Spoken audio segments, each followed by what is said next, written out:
মধ্যপ্রাচ্যে দেখা দিয়েছে নতুন এক সংঘাতের শঙ্কা। ইরানের বিরুদ্ধে সরাসরি সামরিক হামলার হুমকি দিয়েছেন মার্কিন প্রেসিডেন্ট ডোনাল্ড ট্রাম্প। অন্যদিকে ইরানও পাল্টা জবাব দেওয়ার হুঁশিয়ারি দিয়েছে। পারমাণবিক কর্মসূচিকে কেন্দ্র করে দুই দেশের মধ্যে উত্তেজনা তীব্র আকার ধারণ করেছে।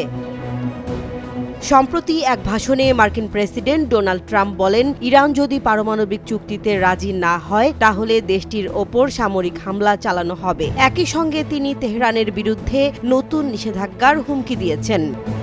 এদিকে ইরানের সুপ্রিম নেতা আয়াতুল্লাহ আলী খামেনি কঠোর প্রতিক্রিয়া জানিয়ে বলেছেন, যদি আমাদের ওপর বোমা হামলা হয় তাহলে আমরা সুনির্দিষ্ট পাল্টা জবাব দেব। ইরানের পারমাণবিক উপদেষ্টা আলী লারিজানি বলেছেন, আমরা পারমাণবিক অস্ত্র বানাতে চাই না, তবে যদি আমাদের ওপর আক্রমণ হয় তাহলে আত্মরক্ষার্থে সব ধরনের পদক্ষেপ নিতে আমরা বাধ্য হব।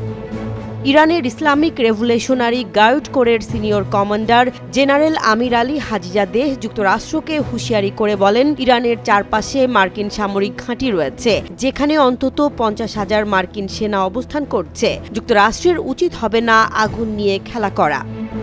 বিশ্লেষকরা বলছেন, পারমাণবিক কর্মসূচিকে কেন্দ্র করে এ ধরনের উত্তেজনা নতুন নয়, তবে এবারের পরিস্থিতি অনেক বেশি উদ্বেগজনক, কারণ উভয় পক্ষই সরাসরি সামরিক সংঘাতের ইঙ্গিত দিচ্ছে।